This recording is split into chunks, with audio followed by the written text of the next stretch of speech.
I remember a photograph I saw once during the Vietnam War. It's a surgery that they're doing, they're operating someone. This is, people there, and they're operating someone. But the room is a forest. The forest. And the doctors had the water in the knees. They're underwater, and they're operating there.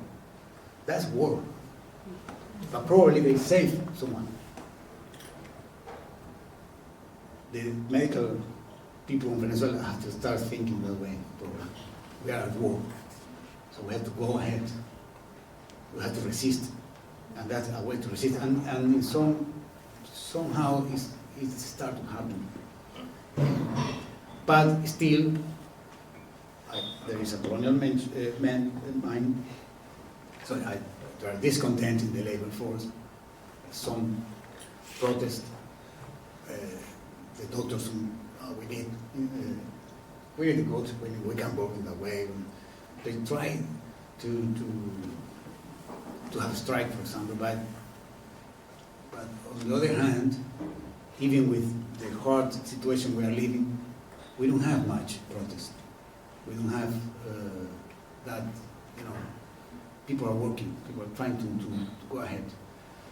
Maybe I think we should orient better, even the discontent, because you have to understand that people are not claiming. It's normal. It's difficult to find things. It's difficult when you have a health problem. It's difficult. It's a headache. What to do now? Trying to find the medicine. That's a struggle all the time. But people are not in the street protesting that. People are complaining, but trying to solve. But at the moment, in my opinion, the solutions are mostly individual. We need to find a more collective way to react and to this problem. So what we have is an increase in cases of measles, diphtheria, hepatitis, tuberculosis, HIV, maternal mortality, child mortality, mortality related with the infectious diseases, complications due to chronic diseases, complications due to the lack of treatment, basically. So some of the achievement of the revolution with the maternal mortality, for example, the child mortality dropped a lot during the revolution. Now, it's not particularly high if we compare with other countries, but it's higher than we did before. We had a better indicators.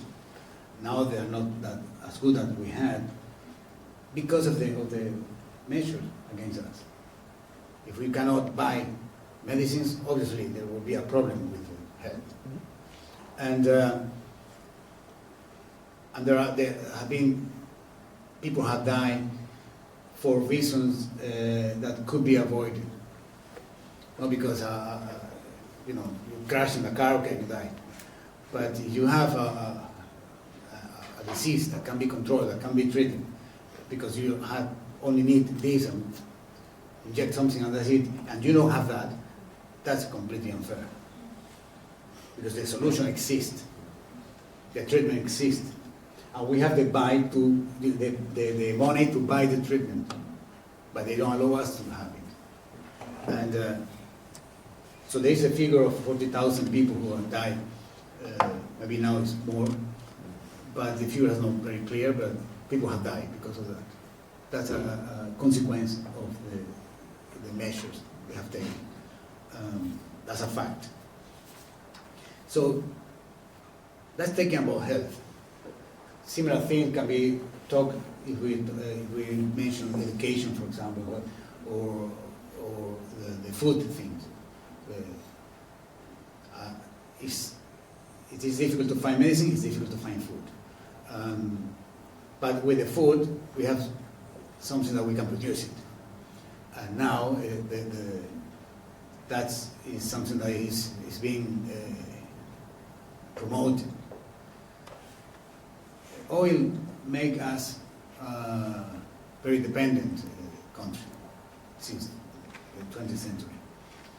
And for Venezuelans, it was common that we buy the thing. We need food, we buy it. So now we need to produce it. And that's something can be good. And fortunately, in Venezuela, and during the revolution, popular organization reinforced, and many collectives are organized. Food producers are organized and struggling to have control of the land, to have control of the of the food they produce. And it's not easy because the contradiction of a country which is now 20 years of revolution is nothing historically speaking. We are starting a revolution, and but there is a force of organized people there, which is probably that they maintain the revolution now. They are producing and fighting and struggling against even the government, against this structure, the static structure of the government, which sometimes they don't allow because they need a sign, they need a, no, they go ahead, and that's good. So the question we did at the beginning was if we have a case for genocide. So I will go to the very beginning of the question. There is what's a genocide? The Convention on the Prevention and Punishment of the Crime of Genocide is a General Assembly Resolution 216, December 9, 1948. That was 3 years after finishing the European War, that they call Second World War.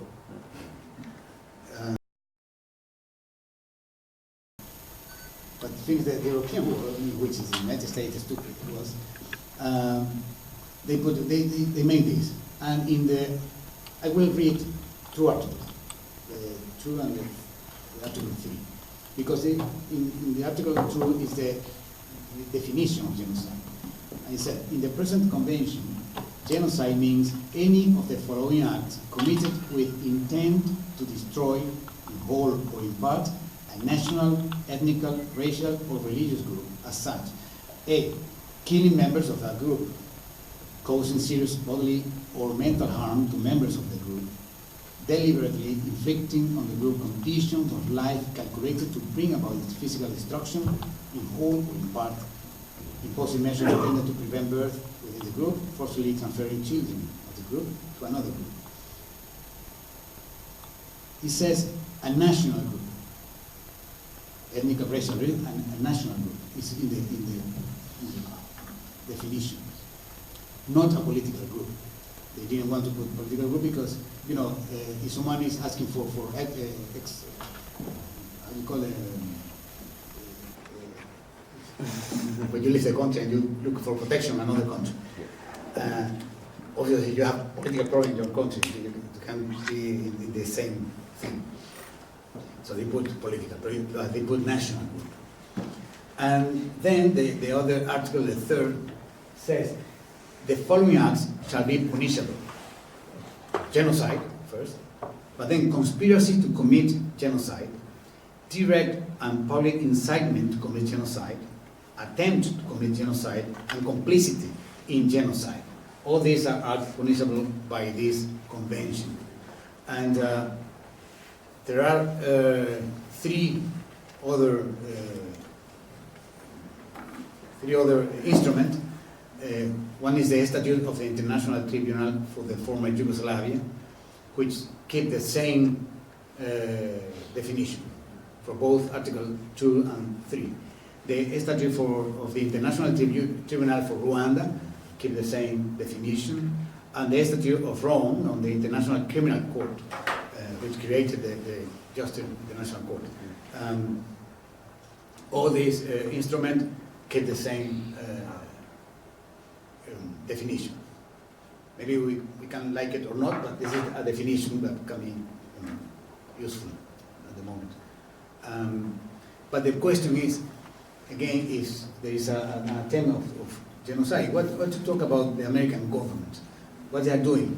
So, in this definition, I'm not saying they are killing people, but they are killing people. We talk about 40,000 people. But let's say no soldier, American soldier have been in territory and killing people. Okay, they don't kill people. Causing serious bodily or mental harm to members of the group. They are doing that. Deliberately inflicting on the group condition of life calculated to bring about its physical destruction and whole part. They did that. They are doing that.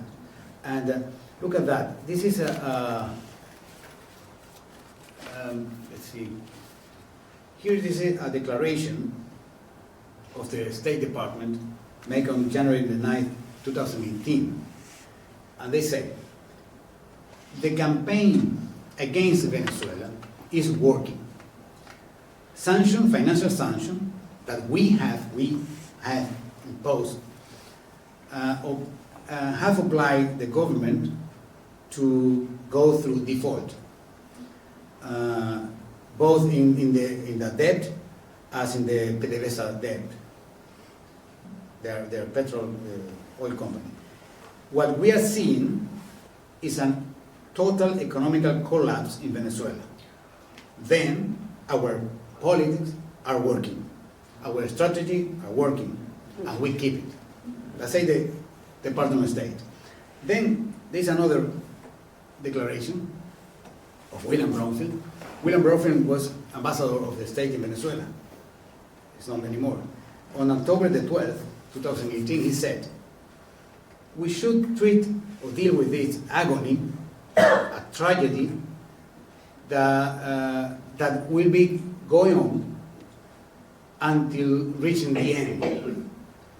If we can do anything to fasten that end, we should do it, understanding that this will have an impact on millions of people that already are having difficulties in finding food and medicines. We cannot do that and pretend not to have an impact. We have to take a hard decision. The wish goal justify the severe punishment. He talked about a punishment against the people. He said millions of people will suffer from what we are doing, and we have to do it. William Bromfield. And the same can be was repeated by Bolton. The same was repeated by Elliot Abrams. All these people there, and Trump as well. Now Trump changed a bit. Apparently, he said everything is on the table. Now it's not everything. Now apparently he changed and said, oh, a dialogue. Apparently the Americans are saying that they don't recognize Nicolas Maduro, but they say that they have to negotiate with Nicolas Maduro. Before that they say that it doesn't exist. But now apparently they feel they have to negotiate and sit with someone in front, which is not where there is nothing, where there is the nothing.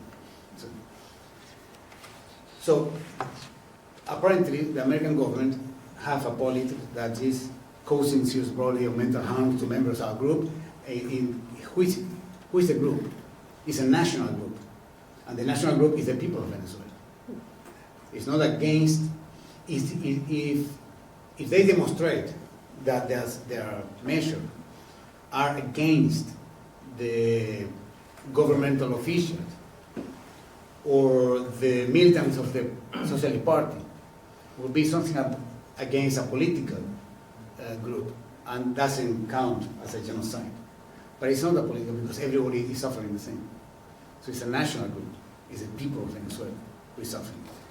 What about the allies of the United States or the opposition of Venezuela? That's the other. Conspiracy to commit genocide. If they agree with the American, it's a conspiracy. So it's more than two trying to do the same thing. In that case, to harm a people.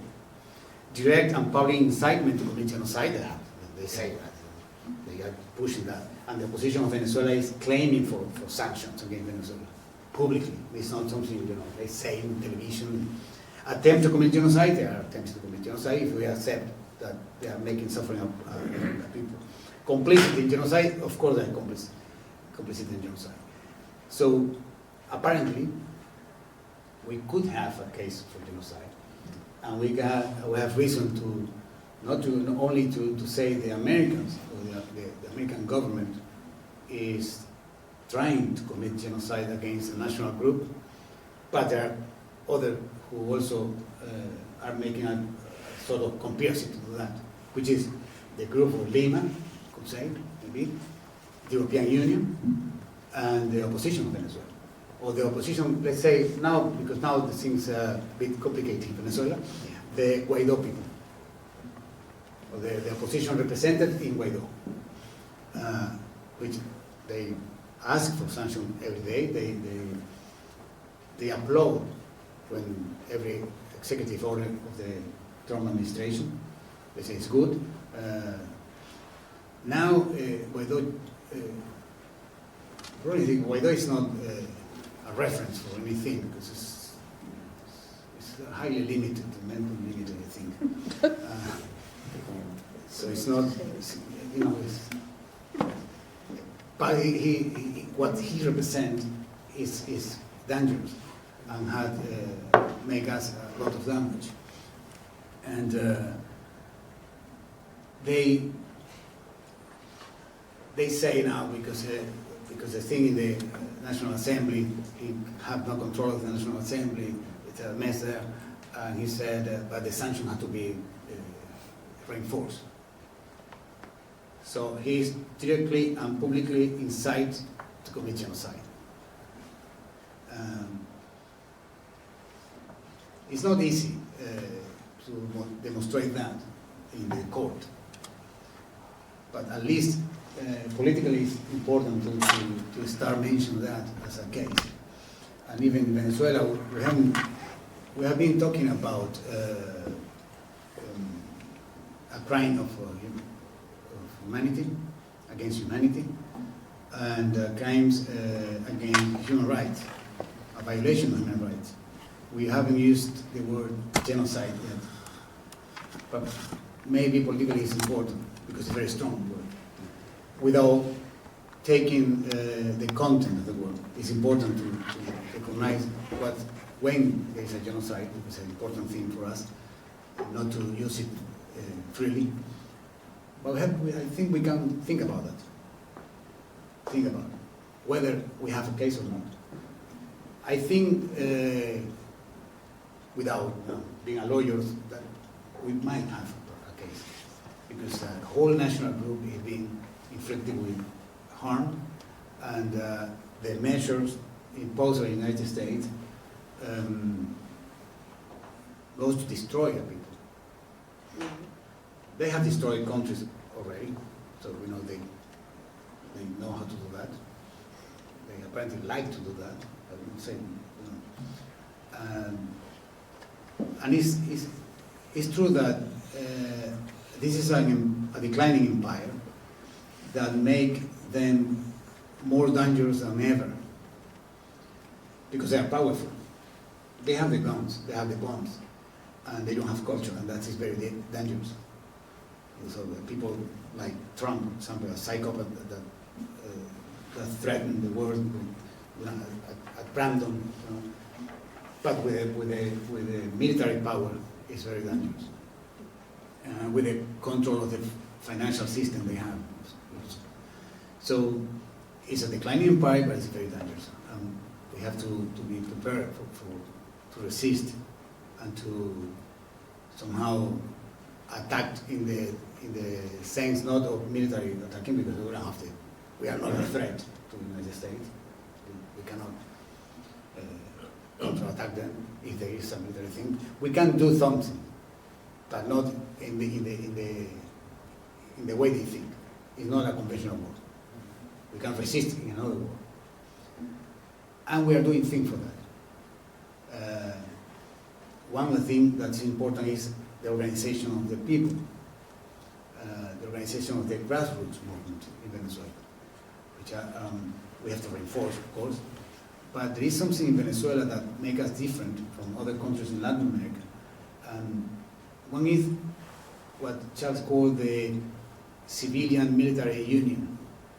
That's something very powerful, and you can find that in many other countries of Latin America.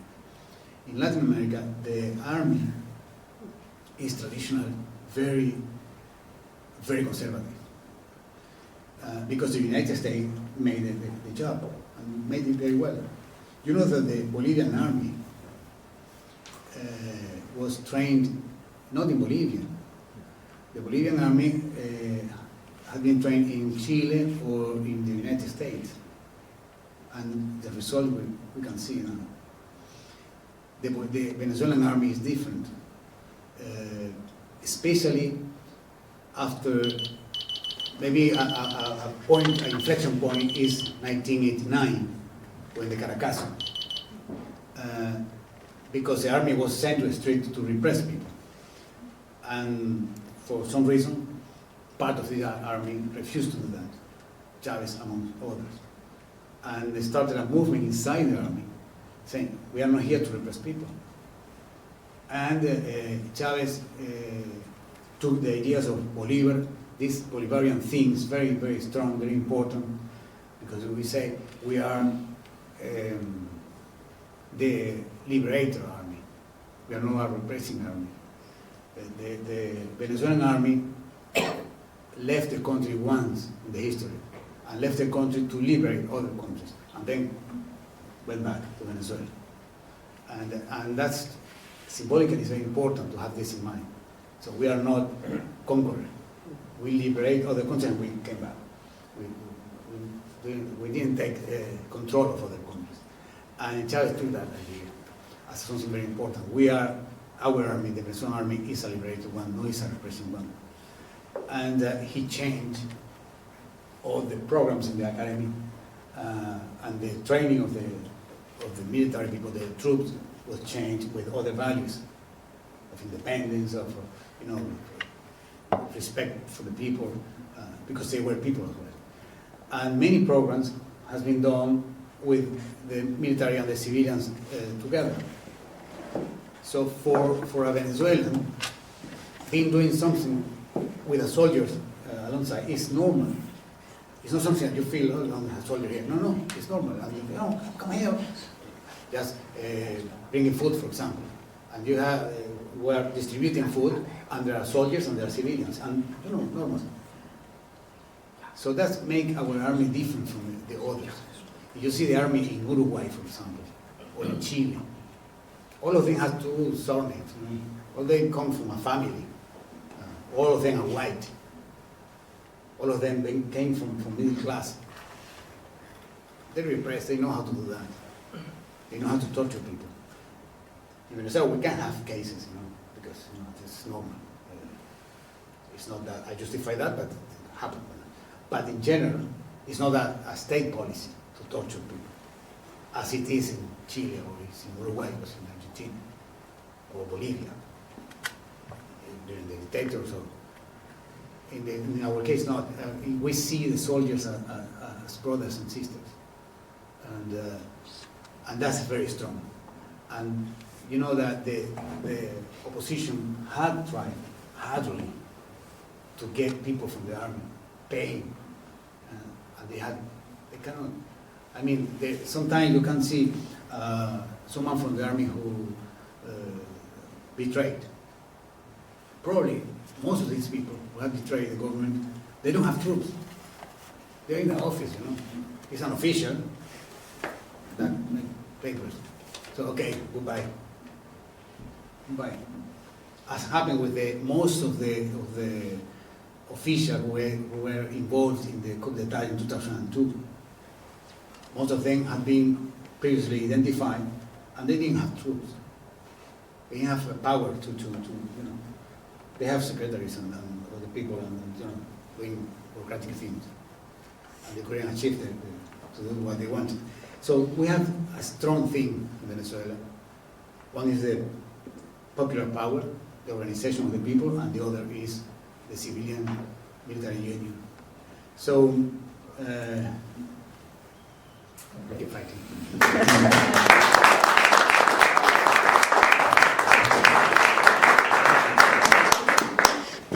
So we're having now, thank you very much, Professor.